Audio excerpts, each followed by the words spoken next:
So எல்லாருக்குமே ஒரு சின்ன ரெக்வஸ்ட். அது என்ன அப்டின்னா, ஹலோ ஃப்ரெண்ட்ஸ், நம்ம ஷார்ட்ஸ் வீடியோல என்ன பார்க்க போறோம் அப்டின்னா, ஸோ நெறைய பேருக்கு வந்து எக்ஸாம் டைம்ல வந்து ப்ரீவியஸ் இயர் கொஸ்டின வந்து தேடி பார்க்கறதுலே பார்த்தீங்க அப்டின்னா, நெறைய டைம் வந்து போகும். ஆனா கொஸ்டின் பேப்பரே கிடைக்காது.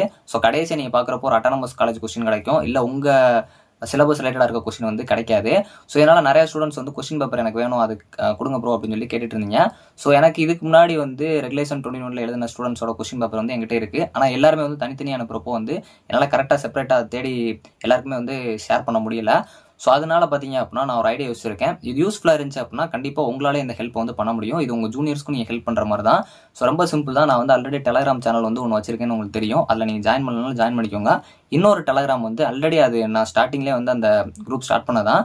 அதில வந்து நீங்க வந்து டெக்ஸ்ட் பண்ணிக்கலாம். அதில பார்த்தீங்க அப்படின்னா, நீங்க ஜாயின் பண்ணி அந்த கொஸ்டின் பேப்பர ஷேர் பண்ணுங்க. நவம்பர், டிசம்பர் 2025 பார்த்தீங்க அப்படின்னா, இந்த டைம் எக்ஸாம் எழுதுறீங்க அப்படின்னா, உங்களுக்கு அது ஒரு சின்ன கொஸ்டின் பேப்பரா இருக்கலாம். ஸோ நெக்ஸ்ட் டைம் பார்த்தீங்க அப்படின்னா, அந்த கொஸ்டின் பேப்பர் வந்து உங்க ஜூனியர்ஸ்க்கு ரொம்ப ஹெல்ப்ஃபுல்லா இருக்கும். ஏன்னா ஒரு சில வெப்சைட்ல, ஒரு சில ஆப்ஸ்ல தேடும்போது வந்து முக்கியமா வந்து இந்த மெக்கானிக்கல், சிவில், ஸோ அது மட்டும் இல்லாம ஒரு சில பயோமெடிக்கல், அக்ரிகல்ச்சர் இந்த மாதிரி இருக்க டிபார்ட்மெண்ட்ஸ் கொஸ்டின்லாம் கிடைக்கிறதில்ல. ஸோ நீங்க அதில ஷேர் பண்றப்போ வந்து நெறைய பேருக்கு யூஸ்ஃபுல்லா இருக்கும். ஸோ முடிஞ்ச அளவு நீங்க ஷேர் பண்றீங்க அப்படின்னா, இமேஜ்லயே வந்து அத ஷேர் பண்ணுங்க. கீழ கண்டிப்பா சப்ஜெக்ட் கோடு இல்லாட்டி வந்து உங்களோட மேக்ஸிமம் வந்து சப்ஜெக்ட் கோட மென்ஷன் பண்ணியே வந்து அந்த சப்ஜெக்ட்டோட நேம் போட்டு வந்து அப்லோட் பண்ணுங்க. ஸோ ஏன்னா என்ன ஷேர் பண்ணிட்டீங்க அப்படின்னா, ஒரு 2 வருஷம், 1 வருஷம் கழிச்சு தேடினாலும் அந்த கொஸ்டின் வந்து ஈஸியா கிடைக்கிற மாரி இருக்கும். ஸோ அது போக வந்து இது உங்க ஜூனியர்ஸ், உங்க ஃப்ரெண்ட்ஸ், ஸோ அரியர்ஸ் எழுதுற ஸ்டூடண்ட்ஸ்க்குமே ரொம்ப ஹெல்ப்ஃபுல்லா இருக்கும்.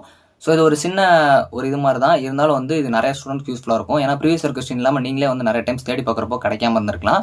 ஸோ அதனால வந்து உங்களுக்கு யூஸ்ஃபுல்லா இருக்கு, கண்டிப்பா ஷேர் பண்ணணும்னு தோணுச்சுன்னா, நான் அந்த டெலகிராம் லிங்க் வந்து நான் இப்ப காட்டுறேன். அத வந்து ஜாயின் பண்ணிக்கோங்க. ஸோ இது யூஸ்ஃபுல்லா இருந்துச்சுன்னா மட்டும் ஜாயின் பண்ணுங்க. கண்டிப்பா இதில மேக்ஸிமம் வந்து வேற எதுவும் ஷேர் பண்ணாதீங்க. அந்த கொஸ்டின் பேப்பருக்காக மட்டும் தான். அதுவும் நெறைய ஸ்டூடண்ட்ஸ் என்ட்ட கேட்டுட்டு இருந்தீங்க. என்கிட்ட வந்து கொஸ்டின் பேப்பர் நெறைய ஸ்டூடண்ட்ஸ் அனுப்புனது வந்து இருக்கு. பட் அது வந்து பார்த்தீங்க அப்படின்னா, தனித்தனியா இருக்கிறப்ப என்னால வந்து கரெக்ட்டா ஷேர் பண்ண முடியல. ஸோ அதனால தான் வந்து முடிஞ்ச அளவு வந்து நீங்க உங்களுக்கு இன்ட்ரெஸ்ட் இருந்தா மட்டும் ஜாயின் பண்ணுங்க. ஸோ இது வந்து ஒரு ஹெல்ப்ஃபுல்லா தான் இருக்கும். ஸோ அதனால தான் நான் ரெக்வெஸ்ட்ன்னு சொன்னேன். ஸோ யூஸ்ஃபுல்லா இருந்துச்சு அப்படின்னா, கண்டிப்பா தேங்க்ஸ் ஃபார் வாட்சிங்.